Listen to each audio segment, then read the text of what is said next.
to a new episode of the Ironiq Radio Podcast. This is Mark. This is Matt. I'm Lynsie. And Lynsie joining us. Joining us tonight on the show, Lynsie. Thanks for coming on. It's kind of a last minute thing, and but it's cool. You know, are you excited? You should be very excited. I'm very excited. It's my second time on. So. Yep. What was it? We did American Werewolf in London back late September, something like that, right before Halloween, or maybe it was during Halloween. I don't remember. It might have been in October. No, it was August because I was in Galveston. It was August. Oh, that's right. Yep. Okay. I don't remember. It was fun. I had a lot of fun. Well, that's good. Well, fun enough that you want to come back. So. Yeah. And continuing to do our part to social distance, doing things online, using nifty things like StreamYard and Zencastr to record. And, they say technology keeps people apart, but sometimes it brings people together. Agreed. In a sweet way. So how you been, Lynsie? Doing good. Haven't been doing the podcast since October because we had a thieving problem, but we're keeping up. I got my other business going, so it's been going good. There you go. Awesome. Yeah, staying busy. Yeah, I'm doing good too. Just hanging out, waiting this thing out. I don't care if things are opening up this weekend. I'm still not going anywhere. Oh, hell no. Same here. Okay, so they opened back up today, and today was our highest recorded number of deaths in one day. So awesome. We were doing good for a while. There was like no deaths, and then boom, 15. It's horrible. Yeah, but hopefully things get better. Maybe people will listen and stay home, and I don't know. We'll see. Yeah. But Matt, what you been up to? You good, man? Yeah, I'm good. Just had a little scare this morning. Wife was having some contractions that were back to back, so she thought they may not be Braxton Hicks, and but everything calmed down. No baby coming early, so that's good. Right. Yeah. Want that baby to stay in there and stay healthy. Yes. But yeah. And welcome more people on Facebook Live. Hey, Rob. Matt Ramirez, my boy Charles in there. So thank you guys for checking out the show. We hope we don't suck. Great. Yeah. So we're doing a cool movie today here in a bit, Constantine. But we always start our shows out where we talk a little bit about what we've watched or streamed or maybe played lately. And Lynsie, you're the guest. We'll let you go first. What have you watched anything cool lately? Checked anything out? Besides the obvious Tiger King, I think everybody's watched that by now, though. Nope, I haven't watched it. You haven't? Dude, nope, no desire. It's insane. No, it's one of those you watch it once just to watch the train wreck, and then you don't want to touch it again with a 10-foot pole. But I watched that one. Lately, I've been streaming. I just finished The Outsider on HBO, which I finished the book recently, so that.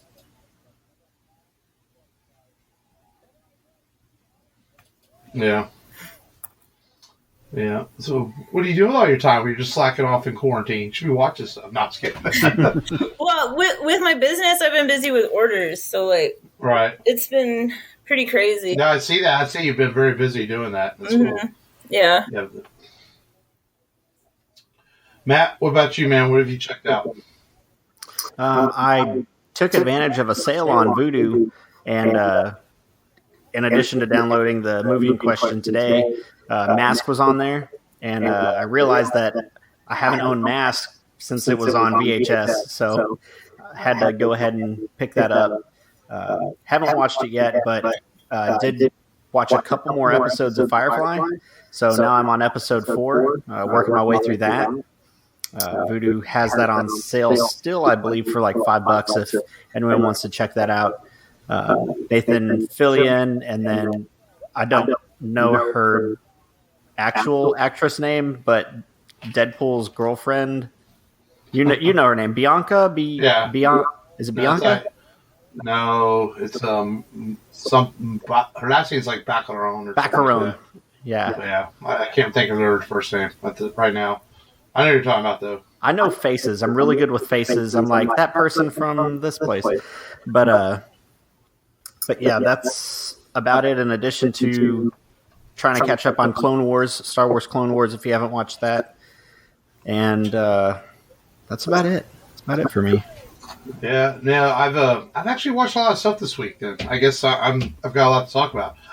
I finally got around. I've been meaning to watch it forever. It's a documentary on Amazon Prime, Life After Flash. It talks about Sam Jones, who played Flash Gordon, and what he did after he played Flash Gordon. It kind of got blacklisted by Hollywood producers for, well, he was kind of a jerk on set making Flash Gordon. He wanted more money. He felt that he deserved more, and they told him, no, you're the newcomer here. You have to earn it. But it's kind of interesting. Sam Jones, of course, played Flash Gordon. He's been on the show. We interviewed him at Compalooza a few years ago. So that's kind of cool to watch. It's on Amazon. It's only like an hour and a half. I watched Extraction on Netflix with Chris Hemsworth. That's actually a really cool action flick. Netflix films sometimes get like that made-for-TV vibe kind of to them, but this one's legitimately like a really, really good action film. I really enjoyed it quite a bit. Highly recommend watching that. If you have nothing to do for a couple hours, watch Extraction. It's a very entertaining action movie. And then Clone Wars, of course, Star Wars, the last season. The last 3 episodes are like as some of the best Star Wars stuff you'll watch lately. It's really well written. Looking forward to the finale on Monday night. Ties into episode 3 quite nicely, amazingly in a lot of ways. And then that's probably a lot of stuff I watched. Did a movie. I want to give a shout out to. I got to find the guy who directed this. I don't want to say his name wrong. We've been kind of supporting him on our show, The Crow Fun Boy. It's a fan film made here locally, and he was shot here in Houston. Some of it was shot at the Star Bar over there on, I believe it's on Washington, going towards downtown. Mm-hmm. And Ricardo Amel, he's a local Houstonian. He shot this film here locally, and he's very inspired from the graphic novel The Crow. And Matt, you watched it. We watched the premiere last Saturday. They premiered it live on Facebook. And as a longtime Crow fan, I was impressed. I was like, wow, this is really, really good.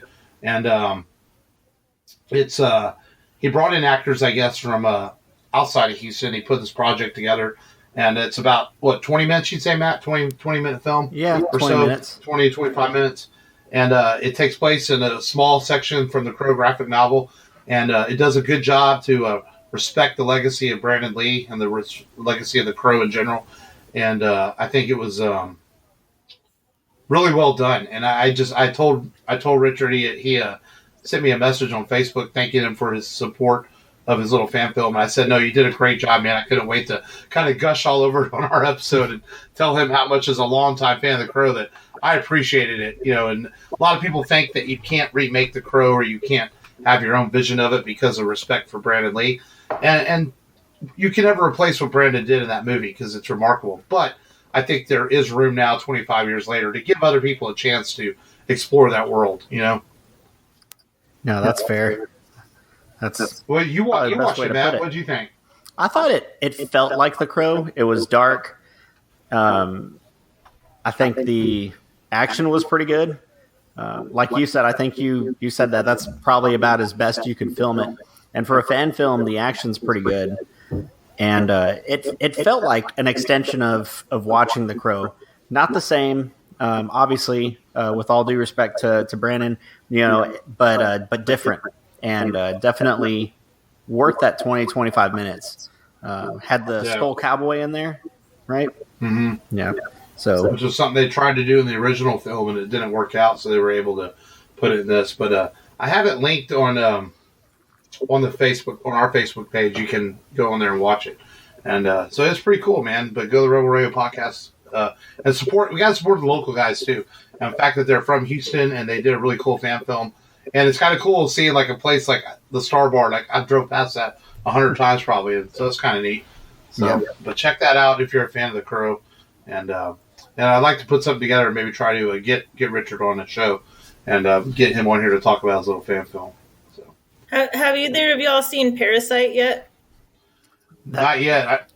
It's on Hulu now, I think. Yeah. Yeah, it's in my queue on Hulu, but I just haven't had a chance to watch it yet because I've been just so busy, and I know it's got subtitles. So, which I mean, I don't mind subtitles. It's just like for this one, you got to pay attention. You can't just listen in the background because I don't speak Korean. So. Right. I heard it's good. It won an Academy Award, and for a horror film to do that, especially a foreign horror film in the U.S., I mean, that's no small feat. So, was the last one to win an Oscar was the last show that you did with us, the American Werewolf. Yep. So. Yeah. Yeah, and I want to watch that. That's on my list. That 1917. There's a few things on my list that I want to watch. 1917's on my list too. I just haven't gotten a chance yet.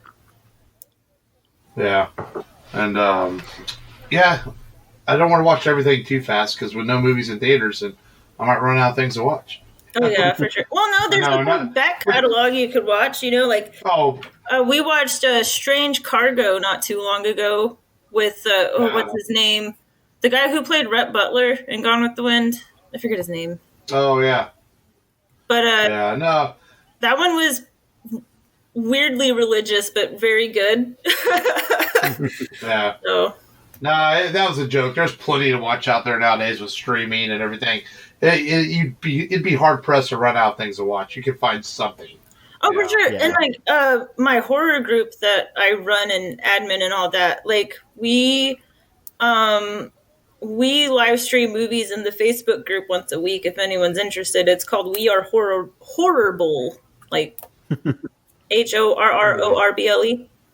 That's awesome. Yeah, we watched The Wolfman last week, the original 1941 Wolfman. That one was really good. Yeah. We did The Wolfman on the show a couple years ago.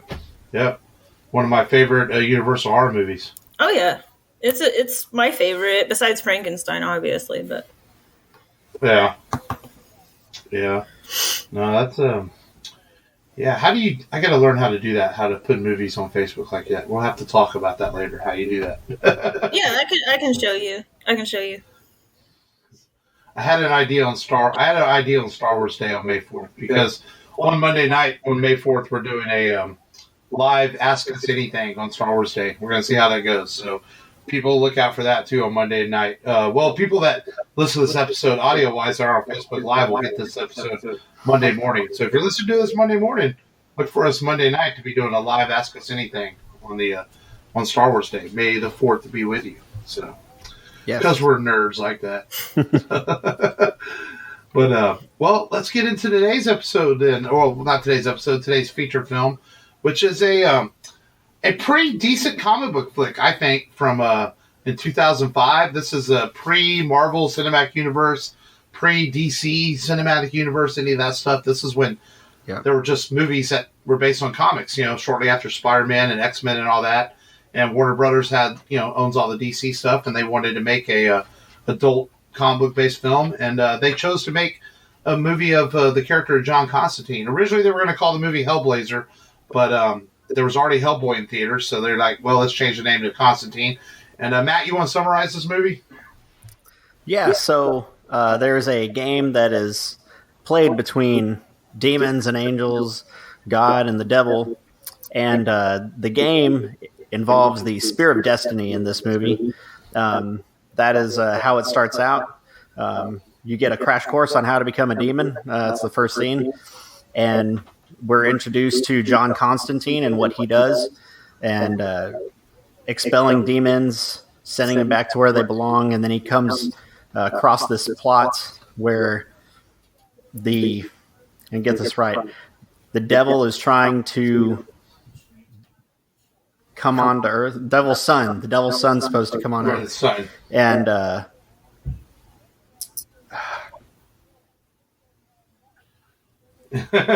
you forgot the movie already? Yes, I'm trying to. Well, essentially, the devil wants to use his son to trick God's angels into starting a war. Not even. That's what it was.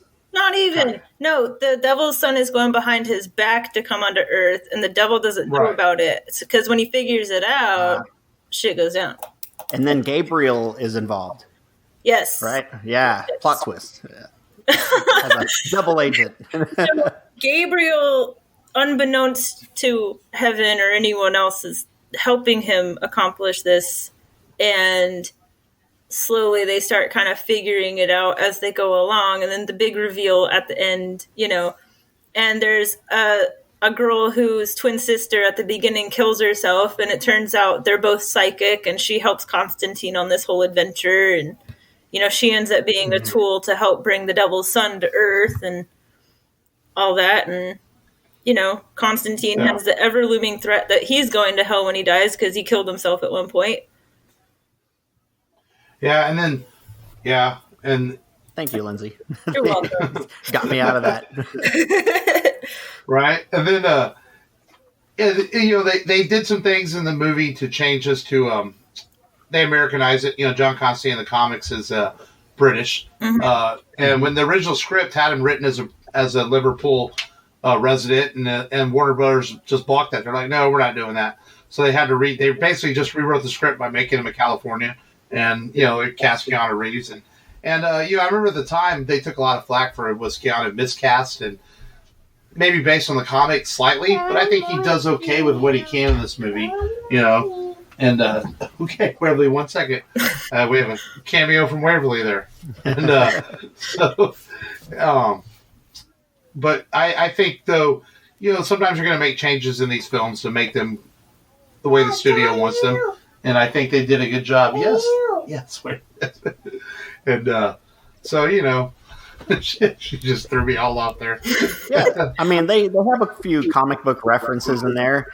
He tells Rachel Weisz's character, is it Rachel Weisz or Megan Weisz? I always get that mixed up. Rachel Wise. Rachel Wise. He tells her that he doesn't want her to become a ghost, essentially following him around, which is what happens in the comics. Every friend that he has that he gets killed ends up following him around as a ghost. Oh yeah, that reminds me. This is like one of Shia LaBeouf's big first movies too. Yeah. Yep. And he's fresh off of Even Stevens, right? Yeah, and Holes. He did Holes right before this and one Holes. too. Yeah, Holes. And he's honestly good in this movie. He's fine playing off of Keanu's Constantine, and this is Shia before he got weird. I guess you could say. Mm-hmm. But he does a good job in the movie. I had no problem with him. This movie actually has a good cast. I can never say her name right. The lady who played Gabriel. I never remember her name. Tilda Swinton or something like that. Tilda Swinton. Tilda.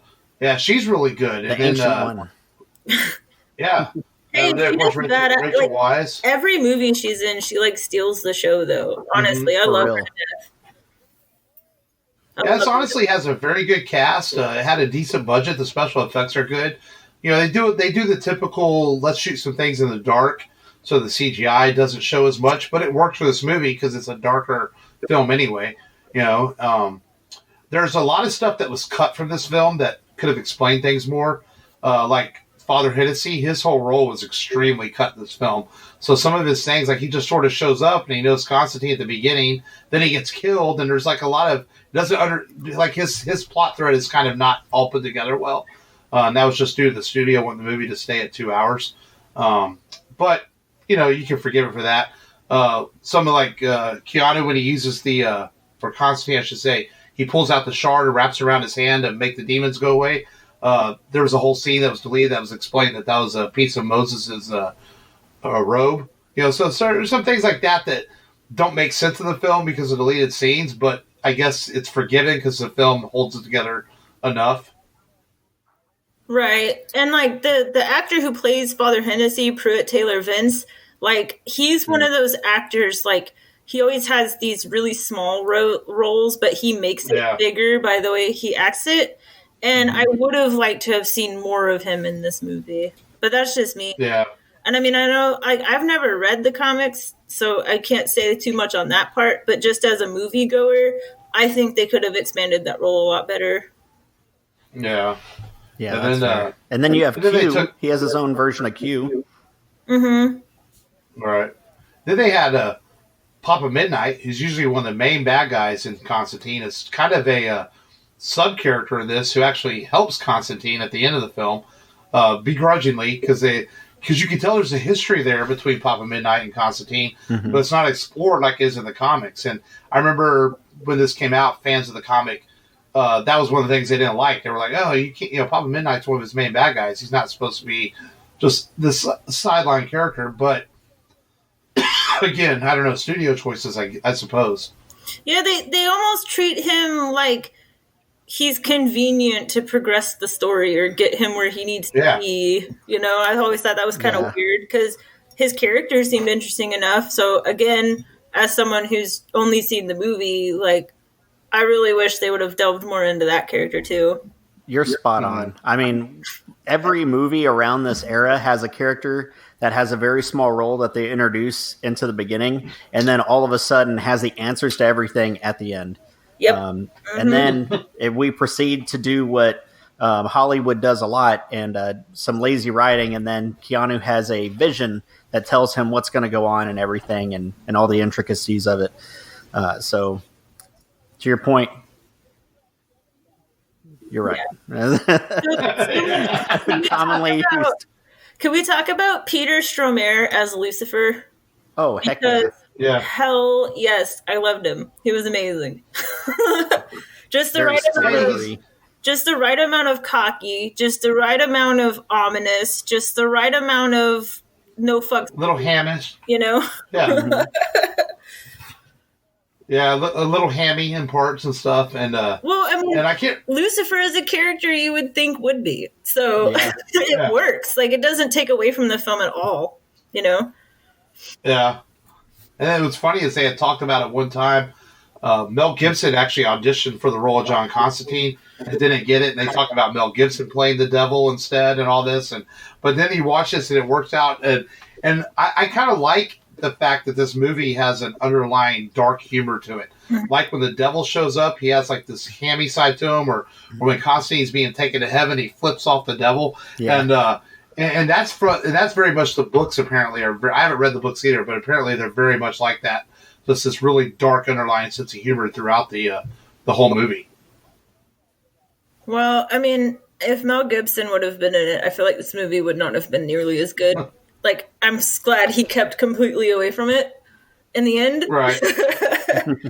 But, I mean, like, the humor in it, I thought that was great. Because, like even with Rachel Weisz's character, with some of her one-liners when she first meets Constantine and his little quips back at her, like, I thought it kind of really gets that relationship across of, like, that love-hate thing that they have for each other.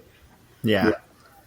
So, but I just really, I enjoyed the casting. I feel like they could have done better than Keanu at this time, because he grew as an actor as time went on after this. But at the time, I feel like maybe they could have got someone better. Yeah. But, And he was hot coming off the Matrix films, and his career was at a high resurgence in 2005. And so, he had a deal with Warner Brothers already through the Matrix films. So I could see why they went with him. But, like nowadays, if I was to cast Constantine today, like, maybe a blonde, because he is blonde in the comics, I mean, you'd probably go British, like Michael Fassbender, somebody like that. I can see them playing Constantine. I mean, Daniel Craig, if he would, and in 2005 would have been perfect for Constantine. And, that's true. And especially after watching him in, like, Knives Out, he can definitely play kind of weird and quirky. Yeah. Speaking of, just quick side note, that movie's amazing. They need to do sequels with that specific detective. So I thought they were already making a sequel. Apparently I haven't been keeping up with the news, but Okay. Yeah. But I'm hopeful. Yes. I hope they do. Yeah, hopefully they definitely. My mom even liked Knives Out, so if my mom liked Knives Out, it did something right. Mm-hmm. Well, like, I'm a huge fan of, like, Hercule Poirot and Agatha Christie, all that kind of cozy mystery type stuff, or the whodunits, so I thought it was very much in the vein of that, and I'm very excited. But anyway, sorry to distract from the thing. No. That's okay. And, but no, I think that, I think Constantine, though, is a is a pretty good comic book film in an era that was comic book films were still figuring things out. You had some good films like X-Men 2 and Spider-Man 2, and some not so good films and like Daredevil and certain movies that came out. But then 2005, we of course had Batman Begins and we had Constantine. So things were starting to turn around at that point. I think with comic book movies, of course, leading into the MCU in 2008 when Iron Man came out, and there's been a lot of talk about Keanu coming back and reprising his role either in a Justice League Dark movie or even a Constantine 2, where he is an older Constantine and he comes back and he decides to he gets involved in the war again, so to speak. And there's been some talk about that, and I wouldn't mind them if they do another one. I don't have a problem with Keanu. I do think maybe they could have cast someone else in 2005, but if they did another one with him, I'd be okay with that too. I think he's good enough in the Keanu role. Now, I'm more than happy to see him as Constantine again, because he's had more practice for that kind of role in John Wick and all of that, So yeah, I think he should be like MacGyver because he took a cat and a bucket of water and he opened a portal to hell. I mean, who else but MacGyver could pull that off? Yeah, that is true. It's like he's the MacGyver of hell demons. Yeah. That is true. Mm-hmm. Jeez. But yeah, Matt, you just always throw me off with something you say. I'm like, what? I was thinking, there's something that I had planned to say, and I was like, oh, mention the cat in the bucket of water in the portal of hell. And he's like this weird staring contest he has with the cat, and the cat looks like it's freaked out, and then boop, he's in hell. He's like, oh, there's Hitler. How you doing? It is kind of weird. No, I agree. But I thought it was interesting they changed the name to Hellblazer to Constantine because of Hellboy coming out. Mm-hmm. But then the Spear of Destiny prop they used in this movie, it's the same one they used in Hellboy. So that was kind of cool. Yeah, that is cool. And well, I see the reason for the name change though, because I'm pretty much a layman specifically with those comics, and it's like I wouldn't have known the difference really, Right. And I can see why they did that. Hellblazer, Hellboy. Mm-hmm. So it would have been like, I think using the name Constantine was a smart move on their part. Yeah. So. Yeah. That is true. But no, it still works. And, then years later we had the NBC television series that ran for 12 episodes with Matt Ryan as Constantine. I forgot that existed, if we're being honest. It was funny. I was watching it on NBC and I really liked it. Then all of a sudden it got canceled. And of course, Matt Ryan appears on the CW shows now as Constantine. And he's still good as a character, but the character's not as good being on the CW. When it was on NBC, they could be darker. They could be a little more like the comics. And, we all know what the CW shows are like. Yeah. I'm not saying the CW shows are terrible, but they're not going to be dark and scary. And, they're going to be more campy comic book fun like the CW Dawson's shows Creek, but with the comic book. Yes. Basically. Yeah. So didn't the CW do Riverdale? I think so. That's like a super dark, fucked up Archie. So they can do it. They just choose not to. And there's been rumors that they're developing a Riverdale style version of the Scooby Gang. That's been a rumor. Well, there's a book out like that called Meddling Kids. Yeah, I think I did read it. Might even be based off the book. Yeah, so. But the new Sabrina, I'm glad they kind of went the darker route with that one too. Yes. So. I watched that one. That was good. I watch it. I rewatch it a lot. Actually, it's sad, but it is way less campier than the Melissa Joan Hart. Hey, but that's still the best one, and I'm so glad Hulu has it because, I relived my childhood by binging episodes. So nice. And then the Salem cat, the sarcastic cat. Yeah. Love that one. But anyway, so back to Constantine. I grew up liking that movie because I was I think a freshman or a sophomore when that movie came out, and I remember being obsessed with it when it came out because it was like the first kind of anti-hero superhero movie at the time before like Deadpool and all that, you know? So it was cool to see that sarcastic asshole hero because it's not really around unless you constantly read comic books, which I didn't when I was younger, you know? Yeah. I remember I actually saw this in theaters, and I remember really liking it. And I think this might be only the third time this week that I've really watched it. I think I watched it in theaters and watched it once on video because I actually own the DVD, so I must have bought it at some point and watched it. And then I watched it again this week, and I thought it still held up well for a 15-year-old comic book film. Which to me, anytime you can watch a film that's post MC or pre MCU, if it holds up well, I think that says a lot because unfortunately everything that's coming out now is being measured by the MCU. I think some of the DC films that have come out have been better than people give them credit for, but then again, people want to measure them to the MCU, and you can't always do that. You know, films can stand on their own too. The MCU has just set a new standard for what people expect from comic book films, but it doesn't mean other films can't be good. It's even things pre-MCU like this.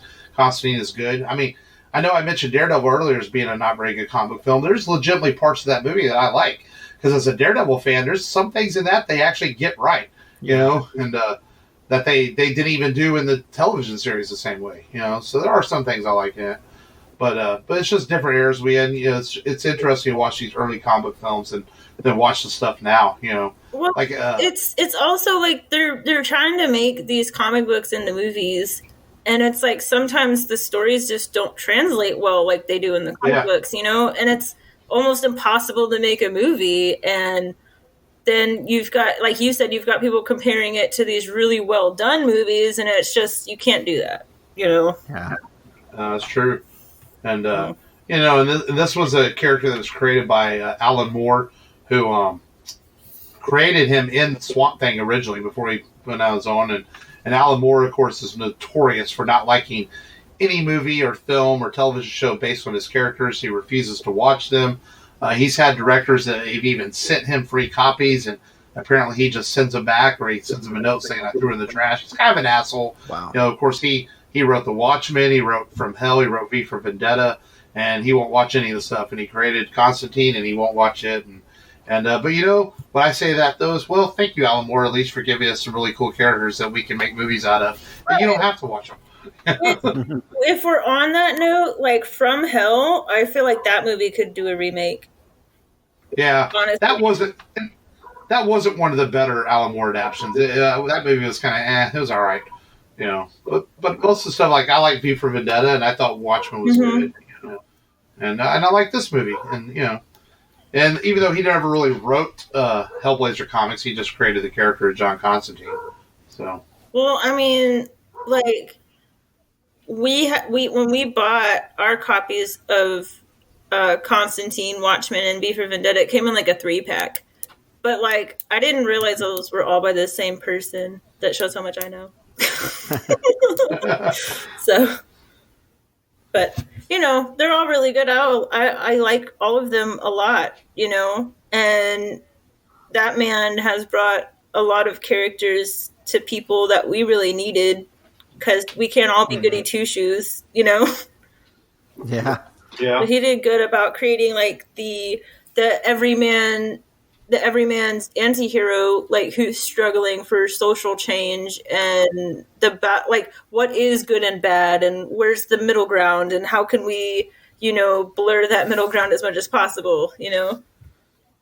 Like he's a really good storyteller, and I like that. So yeah. Oh yeah, he's written one of my favorite Batman comics of all time with the Killing Joke. So you know, I give him credit. I think The Watchmen is a little bit overblown for a comic book. Damn thing is so long and worded, but for the most part, the guy writes good stuff. And like you say, he's giving us good characters. Don't let Sam hear you say that Watchmen is like his favorite thing of all time. So, well, I mean, I don't dislike The Watchmen, but I could cut parts of that book out, and I think you can still make the story pretty good. Is it the blue penis? The blue penis kind of throws you off. Have y'all seen the show yet that they did for Watchmen? I saw the first episode. I haven't watched I don't have HBO, so I might subscribe to the new HBO streaming service just to watch some stuff on there. Do you have Sprint? Because I know Sprint's offering a free HBO Premium add-on for Hulu subscribers if you have it. Okay. Yeah. That's how we have it because we're poor. But, you know. Right. But no, like the streaming services are getting as bad as fucking cable is. It's ridiculous how expensive it's getting and how many options. It's like, you know, maybe y'all should like kind of figure out a way to make this easier and less expensive. Package it together. Mm-hmm. Yeah. Why do you think I mooch Matt's Netflix and Amazon Prime? They go. Mm-hmm. But on Prime, have y'all, speaking of Prime, have y'all checked out that show, The Hunters? No. Okay. I heard it's good, though. It's problematic. But, I mean, it's good, but it's like, it kind of takes advantage of a lot of the trauma that happened during the Holocaust and kind of misconstrues a lot of it, and it's really problematic. You know, Uh-oh. I mean, I wouldn't recommend it unless you want to be scarred for life, but, you know. I might get to that. I mean, heck, you know, we're running out of stuff to watch, and it might be something good to look into. I've got Prime, so anything on Prime is more accessible to me than maybe HBO Go or something like that, like Watchmen. But I did hear the Watchmen series was really good. Sam loves it. I mean, I've watched like the first 3 episodes, but he's been watching it without me, and he said it's really good. So yeah, but I've heard good things about it too. I've also been I watched the first couple episodes of The Boys, which is like that superhero spoof show or whatever. Yeah, I didn't like it. You didn't like it? I didn't actually. I don't know. Yeah. I feel like I'm kind of over the whole superhero thing because of how many superhero movies have been coming out. That's fair. So, but the new Hellboy was good. I liked that one. I heard it was a love it or hate it film. I liked it. Absolutely loved it, or you had issues with it, or something. I think you've got to be a big fan of the character and the comics themselves to kind of dig it. Mark, if you need to take care of that, me and Matt can handle this. Yeah. How does it compare to the Ron Perlman Hellboys? I thought he held his own, and he kind of like he kind of made it his own while still referring back to the Ron Perlman Hellboy, and I thought it was really well done. Okay. So it looked like a boatload of fun. The trailer just made it look like tons of fun. It was. It really was. Like, it's less serious than the original Hellboys. I'll give it that. It's more of like you're just a fan of the character and you want to go on a little mini adventure kind of thing, you know? Yeah. It was more one of those things, like a side quest to the main movies. You know? Gotcha. But it was really fun. I really enjoyed it. I'm not the biggest Hellboy fan, but I liked it. So if that says anything. Although maybe it's worth a rent. Nothing can beat Guillermo del Toro's take on Hellboy, though, because that was some amazing artistry. It was really good. I liked his stuff. We just did the sequels that made us month, and we did sequels to movies that we had already covered, and we actually had Hellboy 2 on the list, but it didn't quite make the cut, so we'll have to do it later, and because we did the first Hellboy already, but we left it off from the sequels month. So well, we were talking about the brand new one, the one that had. Oh no, I know. You were just but you mentioned Guillermo del Toro's Hellboys. Yeah. Oh yeah, no. I would be more than happy to come on for that one because I've got a lot of opinions on that movie. Lots of hot takes. So, how do you? So, speaking of hot takes, what do you guys rate Constantine? I give it a pretty solid B plus. I think it's pretty good. You know, I think it held up well. I'm giving it a B minus, and that's because at the time they could have picked a better lead man, and I don't like that they Americanized it because I felt like it it lost a little bit there because there are parts of the story that kind of get lost in translation because of that. Mm-hmm. But, Yeah, which is so funny. I found that interesting they did that because you had success in the 2000s with British films. You know, Bond was always a success. We had Guy Ritchie making movies like Lock, Stock, and Two Smoking Barrels and other films. So I thought it was interesting that Warner Brothers just felt the need to Americanize it because I have no problem with Keanu, but I agree. Like, why did they do that? What was their thinking? You know, because there was no reason to prove that it wouldn't have been successful as long as you have a good story and a good movie. But, you know, it's probably some guy sitting around makes a lot more money than anybody else said, nope, not going to do it. You know? Yeah. Well, I mean, they're an American production company. And at the time, I mean, it was 2005. We had just gotten over, you know, 9/11. Not even yet. It was still fresh. So it's like everything was getting Americanized around that time. Mm-hmm. Yeah. The only reason Guy Ritchie got so popular was because, like, he genuinely had good movies, and him being British, you know, everything was British about his movies. But, like, I mean, he's just a good director, if you ask me, but they were Americanizing everything at that time. So. Yeah. Yeah, even Guy Ritchie's made a couple of stinkers. Mm-hmm. That new King Arthur movie, I couldn't make it 30 minutes. I couldn't make it 30 minutes into it. It's so bad. I don't even think I've heard of what you're talking about.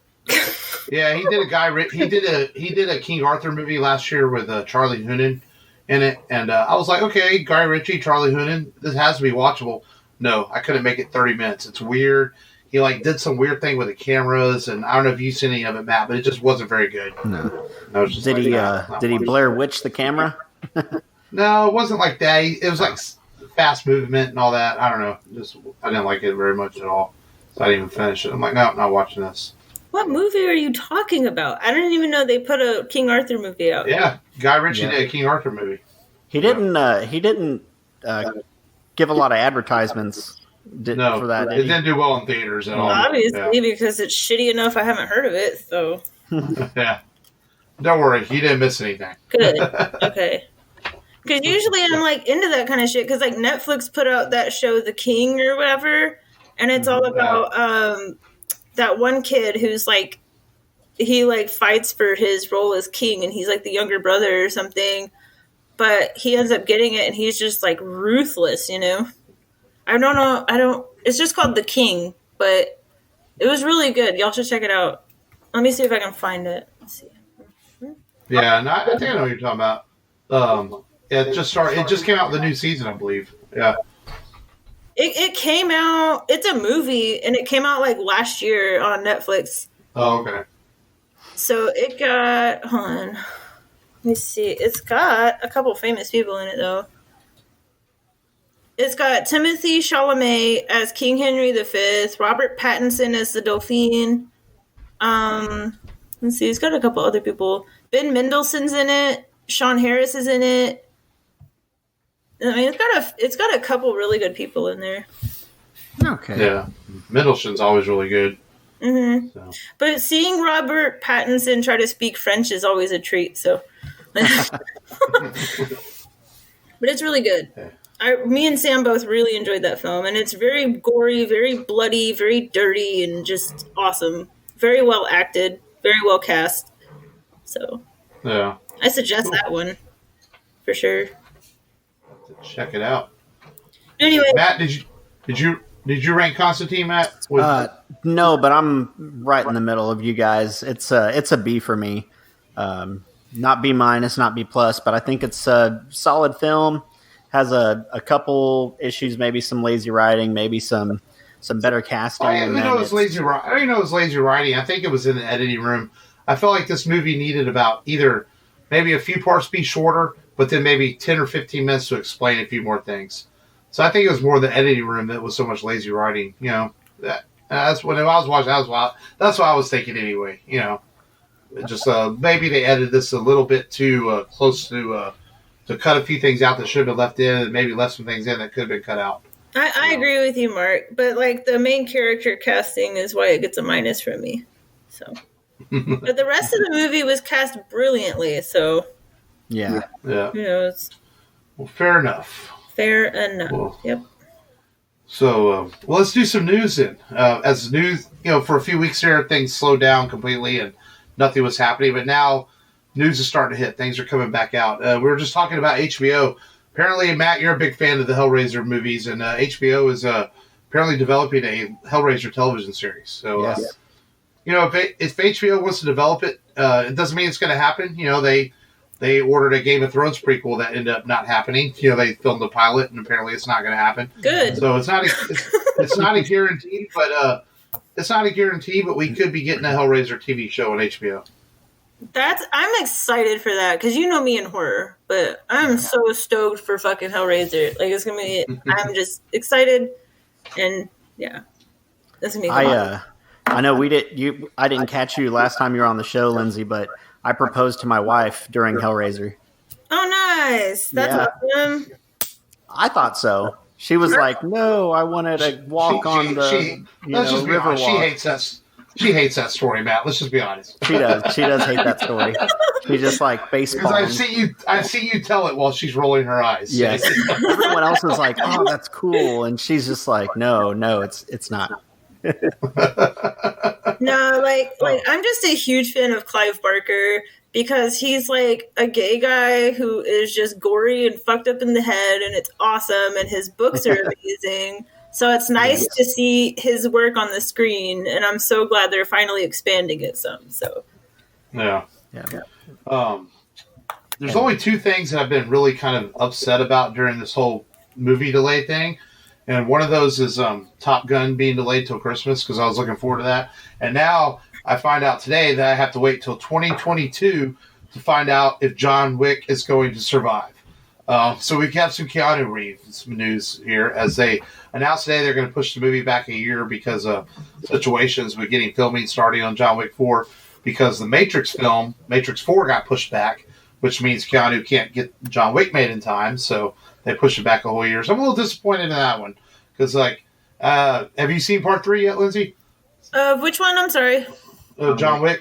Yes, I have. Okay. So I just didn't want to do any spoilers if you haven't seen Part 3, but the way Part 3 ends, where he gets shot and beat up and thrown off the roof and everything, you're like, son of a bitch, and then it was all to be continued. I'm like, damn it! So now we have to wait another year, almost 2 years to find out what happens to him.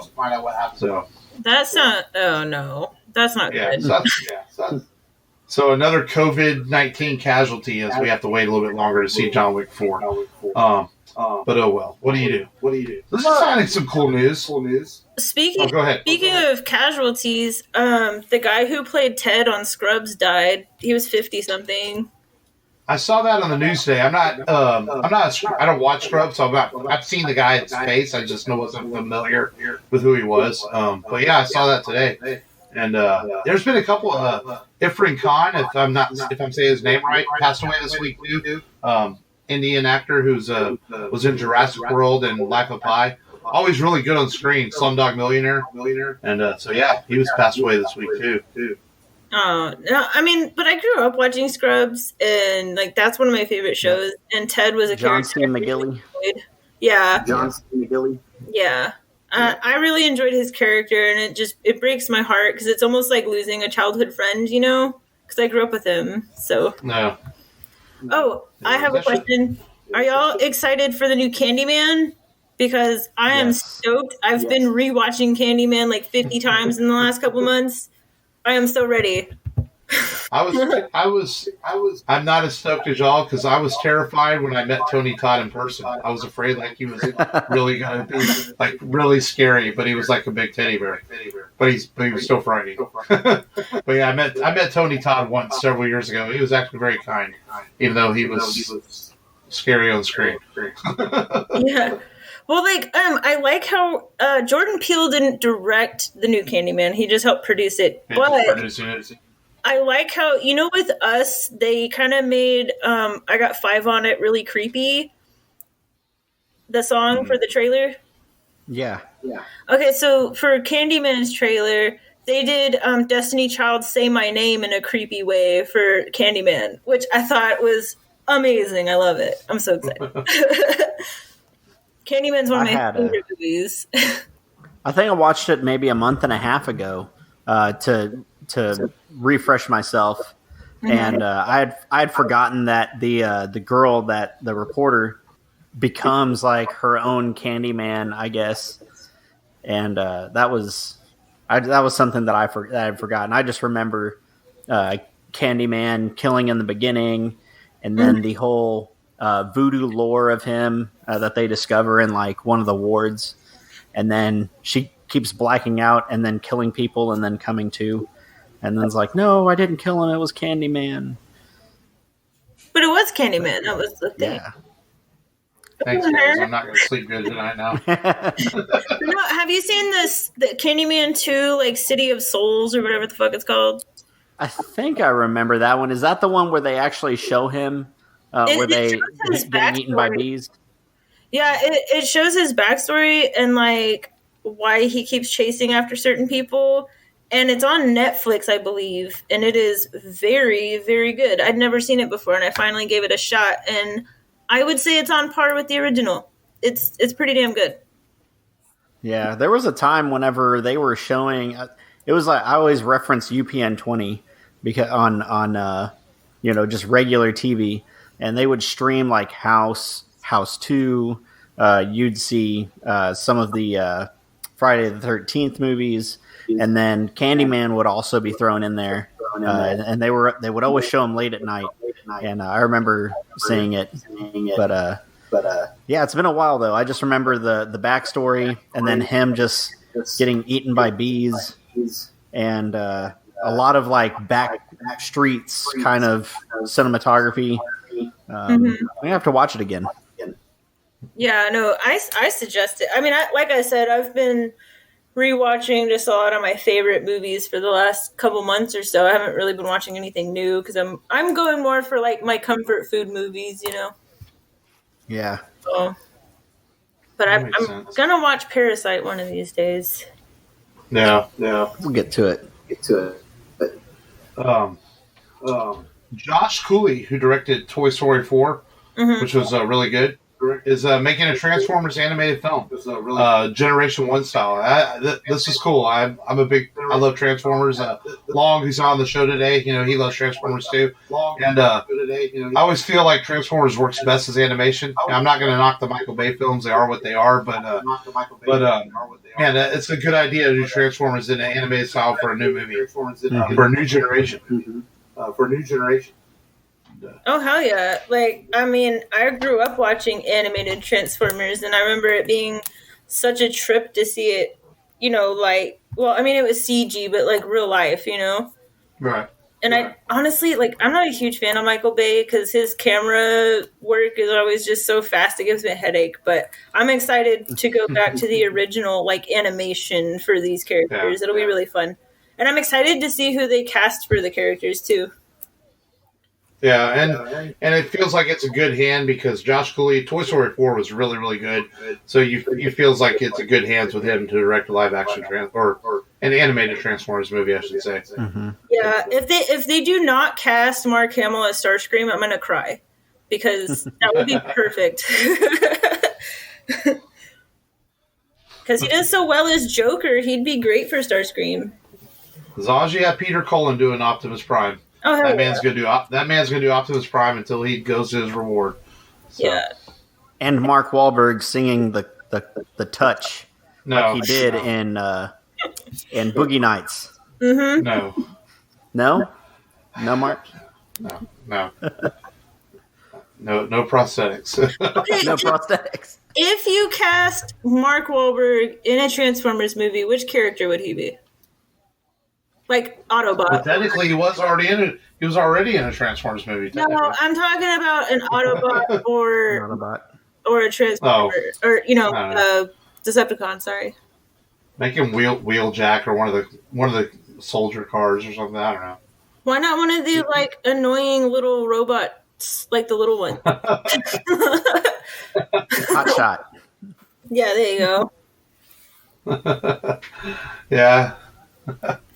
Or just leave him as far away from Transformers as possible. I don't know. That too. I mean, did you guys see the new Mark Wahlberg movie on Netflix?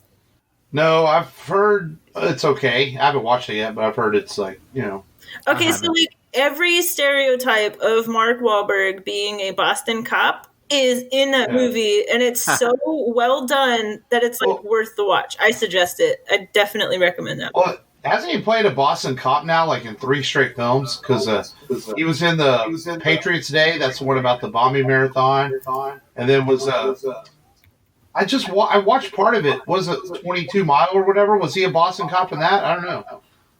That actually was okay. The parts I saw of it. So. Well, like, yeah, it's called Spencer Confidential, but it like makes fun of his role as a Boston cop. Oh, okay. It's well worth it. It's great. It's fantastic. It's like Pain and Gain that he did with The Rock.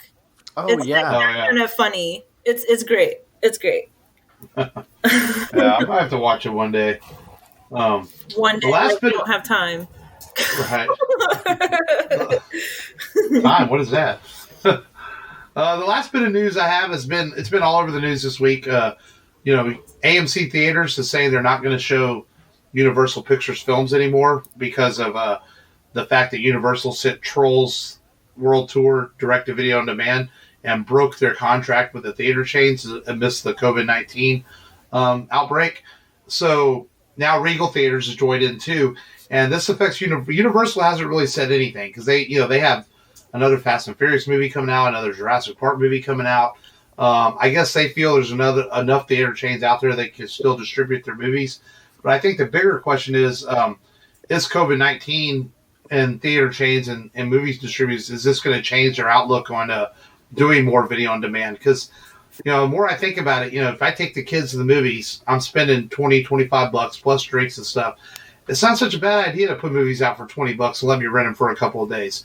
There's still there's some things I still want to see in theaters. Star Wars, things like that are meant to see in theaters. But kid flicks, hey, if I can watch those at home and not have to spend a bunch of money, I'm all for that. Well, like we go to Cinemark anyway, but we're actually getting better than AMC if you ask me. But with we have a membership with them, so like we get free tickets or whatever. And we get like discounts on concession, but even then, our bill is still really high by the time we leave. And I was fixing to join their damn service, and then COVID happened. I was like, I'm going to join that this year since I go to enough movies, but then I didn't because of everything that's going on. Yeah, well, like we have it. We actually haven't used our tickets since COVID hit, but I'm sure we've got like 5 now. But but like what do you call it? Like. We still only go see big movies. Like when It Chapter 2 came out, we went and saw that in theaters. We went and saw Hereditary in theaters. We went and saw... we're planning on going to go see Candyman, and like we're saving our tickets so we can take friends with us, Mm-hmm. Right. Which one? Oh, yeah, we went and saw Dr. Sleep with my mother-in-law because she's, like, the biggest Stephen King fan, Mm-hmm. And, which, by the way, great movie. Get the director's cut, though. Buy it on director's cut. It's amazing. Because they fix a lot of the issues with Kubrick's film. But I mean, like, back to the movie theaters, like, we still only go see, like, must-see movies, even with the membership. And honestly, like... because of, COVID and how easy it is, like we're all realizing how easy it is to get sick from other people. And I think this is really going to kind of open up some holes for like needless things, and maybe with today's, even Netflix now, they have a watch party option. Like why go to the theater, Well, and then like in 2 weeks, Warner Brothers is putting the new Scoob movie directly out of video on demand. So is Warner Brothers going to get a backlash? It'll be interesting because that's a huge studio. You're going to tell me theaters aren't going to show Warner Brothers films that draw in a lot of money with like Wonder Woman coming out later this year and other big films. So it'll be interesting to see how this plays out. Wonder Woman was already slated to be on demand anyway, right? No, they said that they're definitely going to put out in theaters. There was a rumor going that they were going to go on demand with it. See, that's what I heard. But I think this has to, because theaters have to consider. And distributors have to consider rethinking their strategy because it's going to be a while before theaters get back to normal, and there's going to be some movies that there's just not going to be an audience there that you're going to have to put them out at home to make your money back. Well, drive-ins are making a huge comeback right now. Yeah, and I will spend some good money to go to a drive-in theater. I'm not even going to lie, I love them. Showboat has some deals on Groupon. You can spend $9, and it's, I think, two adults, 2 children, a large popcorn, and 2 drinks. Well, see, I'm hoping with how well they've been doing because of the virus, we get more. Because the last I checked, Houston has 1, and it's like way the fuck out of nowhere, And like that's a huge change because when we lived in San Antonio, they had one like not even 20 minutes from where we were living, so we were going all the time. And we prefer it to a movie theater because like just chill in your car, watch a movie. And now we've got a truck, so it's real easy to just get a blow up mattress and just chill out in the bed, But I mean, I'm really hoping they decide or someone gets the idea to do more drive-in because we've got the space in South Houston, And Showboat was supposed to build a second location out in Pearland, but I don't know ever what happened to it. Well, maybe we should do a petition or something because I want one close to me. Because Pearland's like 30 minutes from me. Yeah, Pearland's not far. Yeah, not from there because my sister lives over by you. Yeah. And, I've got an SUV myself, and I just open up the back, and we've got blankets and pillows, and a small little cooler that we hide over there, and it's perfect. I mean, we just all kind of huddle up in there. Some of our best memories with my daughter are going to we saw the first Wonder Woman at the drive-in, and she to this day, this was years ago, to this day still talks about it, and it's like.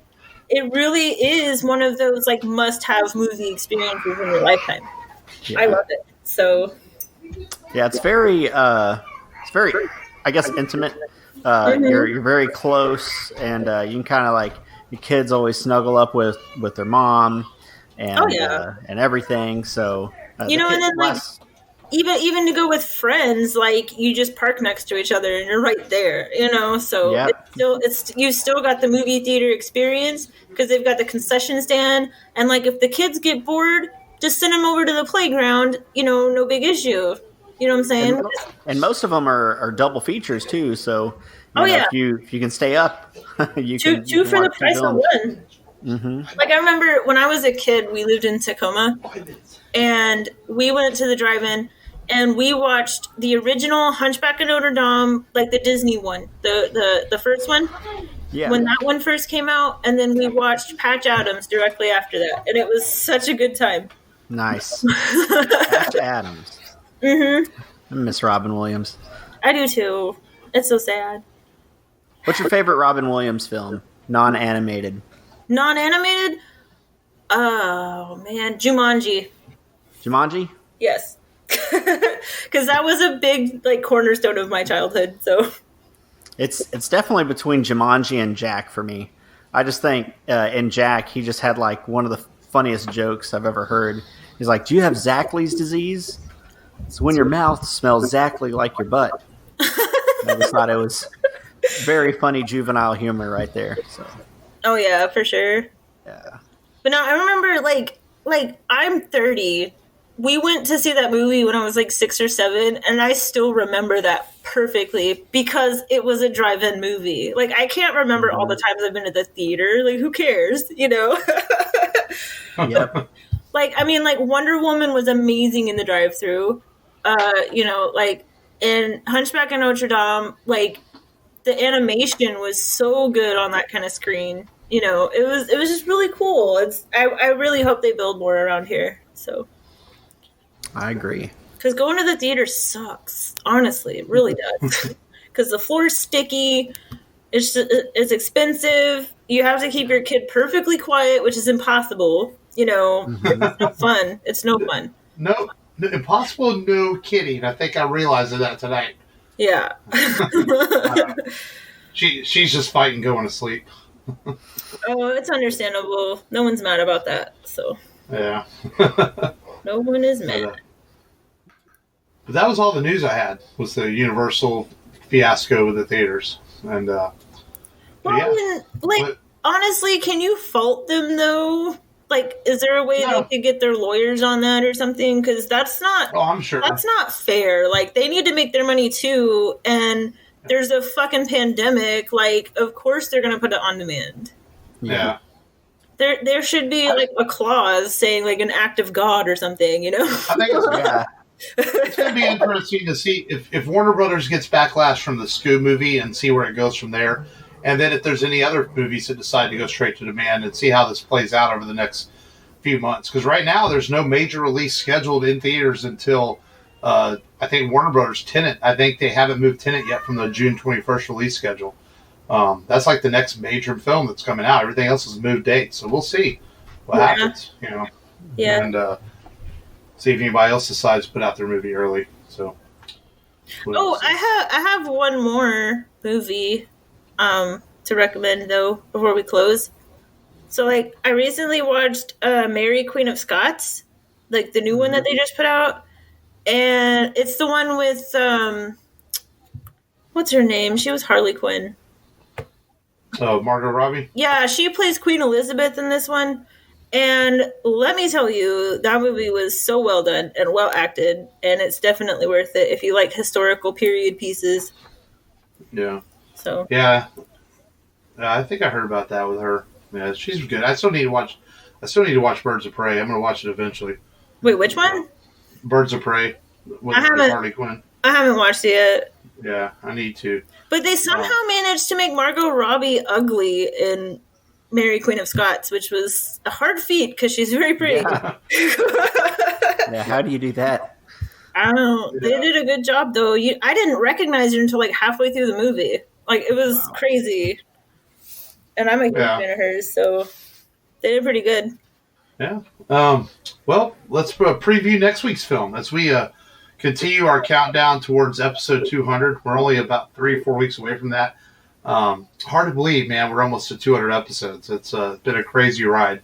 But next week, man, we're doing a film that we have we've thrown around literally a lot, haven't we, Matt? Talking about doing this film. We have, and we're finally going to do it. We're going to go complete opposite of today's film, Constantine. We're going to do a gritty 1970s cop drama, and we're going to talk Clint Eastwood and Dirty Harry next week.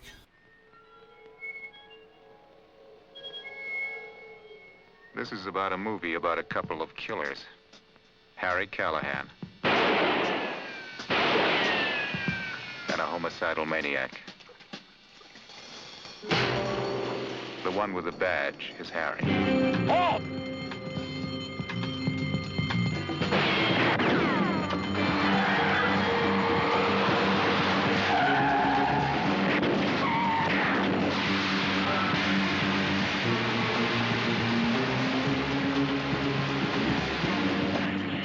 Reasons they called him Dirty Harry.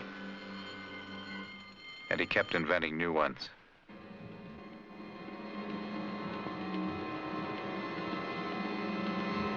Don't pass out That was a pretty good pinch you made yesterday. The chief was pleased. He was, huh? Yeah, he really was. He wanted me to tell you well done. I'll tell you how deeply moved I am. How do you like that? I pass along a compliment? You could at least be a little bit polite. It might not even kill you to say thanks. Much rather say thanks to a raise. Hey, Harry, check communications. Something from Chicago. A gun nut. I'm putting somebody with you. You know what happens to the guys I've worked with. Dietrich's still in the hospital with a bullet in his gut, and Fanducci's dead. Now, you're working with Gonzalez, or you're not working. Now, that's straight from the 5th floor. You got it? Doesn't it drive your wife crazy? No. Yeah, she got used to it. No, she never did, really. Well, what then? She's dead. Oh, please forgive me.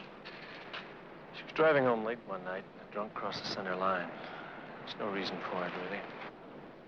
I'm so sorry. It's okay. Look, I want you to tell Chico that I understand, him quitting. I think he's right. This is no life for you two. Why do you stay in it, then?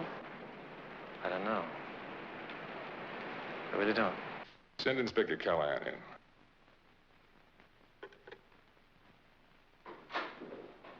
Mr. Mayor, Inspector Callahan.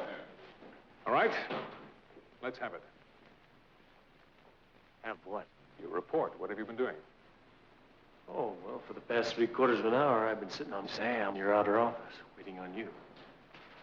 Damn it all, Harry, that's the mayor you're talking to. Clint Eastwood.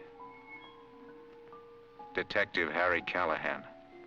You don't assign him Stop! to murder cases. You just turn him loose.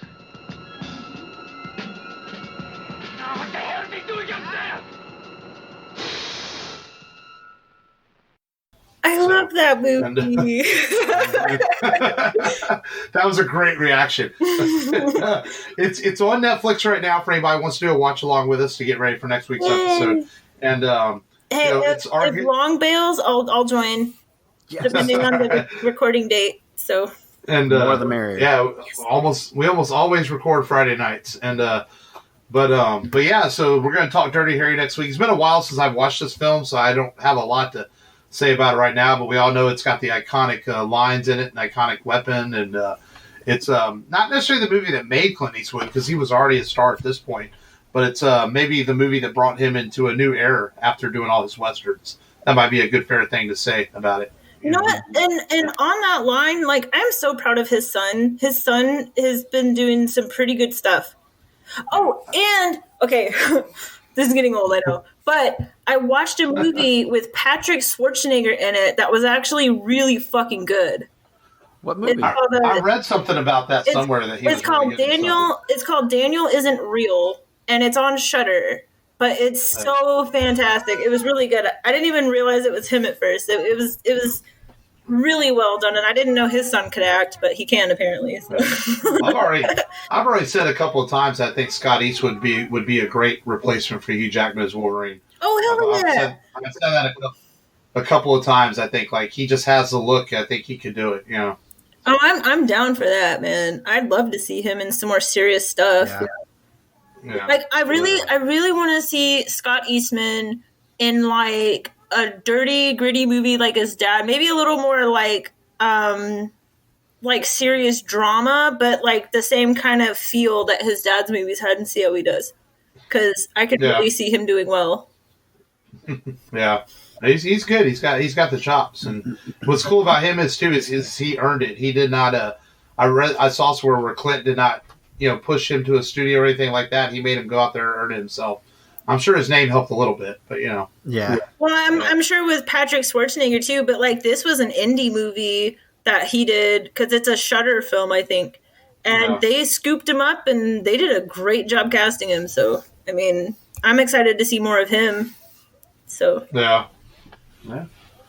But so next week, Dirty Harry on the show. Yeah, and I may or may not be there. So sounds good. It'd have to be distance, but depending on the date, I should be able to make it. So we'll see what we can do, make it work. But that'd be good. But yeah, that's everything I've got on today's episode. All the news, all the thing. We talked a pretty cool flick of Constantine.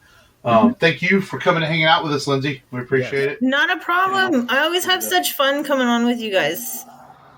Yeah, no, it is fun, and go to the rebelradiopodcast.com for everything. We have a Patreon for just $2 a month. People can get exclusive episodes. And for those people that are Patreons, we had a technical difficulty with the April episode, but we have something coming to you soon. We're going to do, you'll see if you're a Patreon. Hard to explain what we're going to do, but we fucked some shit up, and we're gonna fix it and make it right, and give you some extra stuff in May, hopefully. So it should be good. But until next time, though, this has been Mark. This has been Matt. And I'm Lynsie. Yeah, thank you. Thank you again for coming on, Lynsie. It was a lot of fun, man. It was a good time recording this episode tonight. Oh, and thank you all. And thank everybody on Facebook Live for watching, joining, chatting with us, or listening. We appreciate that. And listen to the audio version, too, which will be out Monday morning, of course, at 7 a.m. as it always is. But as always, thank you for listening to Rebel Radio Podcast. And remember, just go there and do it. This is Ming Chen from AMC's Comic Book Man. I love Houston. I love podcasting. But what I really love is the Rebel Radio Podcast.